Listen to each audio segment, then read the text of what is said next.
Welcome to the AFR Saints channel, where we provide you daily content on your favorite team, the New Orleans Saints. Do us a favor and hit that subscribe button. Be sure to leave your comments below and smash that like button. Who dat?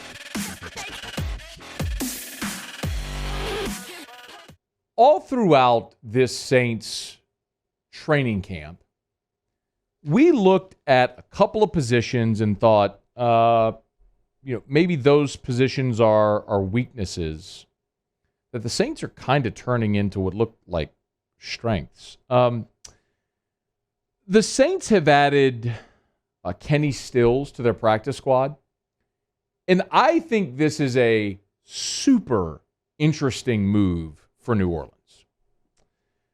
So Kenny Stills, you probably remember, was a fifth-round pick of New Orleans out of Oklahoma. And he played for the Saints in 2013 and 2014. And in those two seasons, caught 95 passes for over 1,500 yards. And he was a steal as a fifth-round pick. He was another in a long line of guys that nobody really would have foreseen being what he became. But the Saints nabbed him in round 5 and turned him into a really solid NFL player. The problem with Kenny Stills was he was playing during that stretch where the Saints had back-to-back-to-back 7-9 seasons, and at the start of it, obviously, with 2014, and Sean Payton was purging the locker room. Sean Payton shipped Kenny Stills out, ultimately shipped Brandon Cooks out. He shipped Jimmy Graham out. They shipped Junior Gillette out. He basically said, we're going to be great culturally.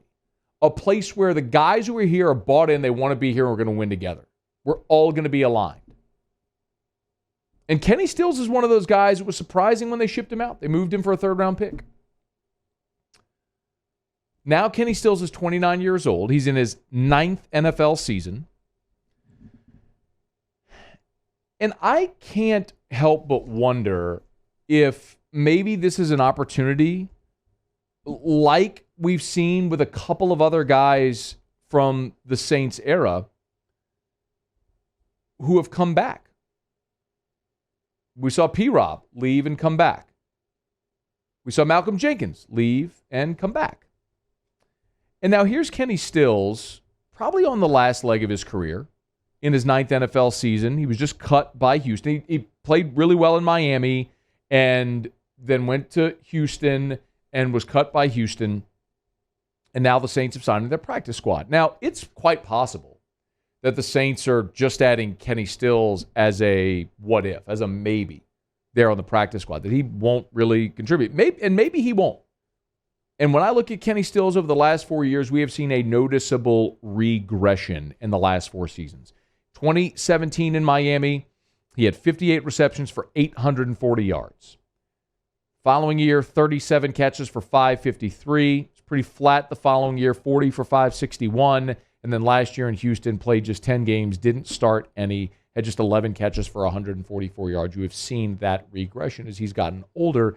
The thing with New Orleans, though, is I don't know necessarily that the Saints are looking for Kenny Stills to come in and be an impact guy. They don't need a number 1 or even a number 2 in the absence of Michael Thomas. I think it's pretty set right now that Marquez Callaway is your 1. And it seems pretty clear that Deontay Harris is your number 2. Or maybe those are 1A, 1B, however you want to phrase it. And the thing that we've always mentioned here is that with Sean Payton's offense, it's not necessarily that you're looking for wide receivers. You're looking for pass catchers. Sean will find ways to scheme guys open no matter what you are. If you're Alvin Kamara, if you're Jawan Johnson, who's a receiver playing tight end, if you're Adam Troutman as a tight end, if you're Deontay Harris as a blow-the-top-off guy, if you're Chris Hogan, who's the strong hand guy to go over the middle. But after Callaway Harris, Harris Callaway, however you want to say it, I don't think there's any consensus on who's next among the receivers. Is it Ty Montgomery? Is it Chris Hogan? Is it potentially little Jordan Humphrey? Is it somebody else that we don't know? Could it be Kenny Stills? Could Kenny Stills be a guy that at this point in his career, who knows the offense, who's been a good technical receiver in his career, doesn't have top-end speed, but is certainly a guy who can get open, use his body, and catch the football? Is Kenny Stills a guy that can come in and be a legitimate, a viable number 3? I mean, who knows what we may ever see from Tre'Quan Smith, if anything. I mean, you know how I feel about that at this point. I'm at least intrigued by it. And it is also worth mentioning that Deontay Harris, the possibility remains that Deontay Harris could still serve a suspension for his arrest.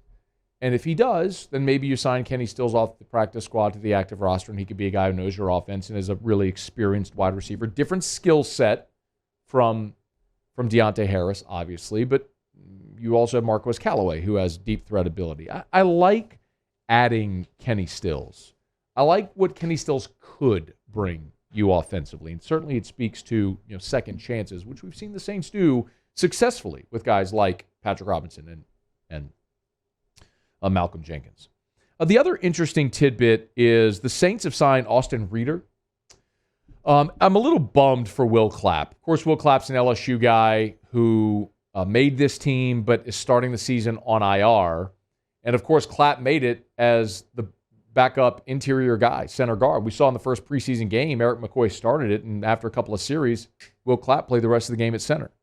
And this feels like it would have been a great opportunity for Will Clapp. I mean, it's very unfortunate that Erik McCoy is going to miss time. And I always go back to this Mike D line that he shared about Buddy Diliberta years ago. It was an old betting angle where he said teams that lose their starting center fail to cover 80% of the time in the following week. Well, Saints have lost Erik McCoy. Now you've got a divisional game on the road against Carolina. I'm very leery of it, but I will be really interested to see what the Saints elect to do this week.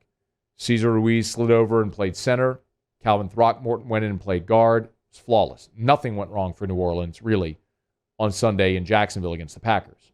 Do you stick with that alignment again this week, or do you move Ruiz back to right guard, where he's played the entirety of the preseason and camp and all of last year, and then make the change at center, affect one position instead of two?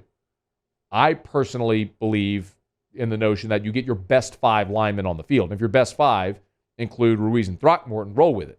If working out Austin Reiter gives you depth at center and you feel like that could be a guy who you'd put in there, has played 59 games and made 33 starts in his career, most recently was the starting center for the Kansas City Chiefs a year ago, played in back-to-back Super Bowls, I like that option as well. So let's see how the week goes with Austin Reiter and how quickly he might be able to assimilate. It's more than likely he's just going to be depth, that Ruiz starts at center, Throckmorton plays guard, because that worked really well this past week, and those guys have been, although at different position for Ruiz, been in your offense, as opposed to a guy who's coming in for the first week. But certainly something worth keeping an eye on is how quickly he can assimilate, and if, in fact, he does get a start this week in this offense. So Saints have added a couple of players here today. They've made several roster moves. Montravius Adams has been signed to the active roster. Pretty smart what they did with that there. It was basically, by not having him on the active roster for week 1, they didn't have to fully guarantee his salary. It was just a cap-saving move, and it was shrewd because the Saints are fantastic at doing just that. But yeah, in any event, Saints move on with a couple of new faces. One, a familiar face from a bygone era of Saints football. Hey, thanks so much for watching. Please leave your comments. I love to interact. And be sure to hit the red subscribe button below.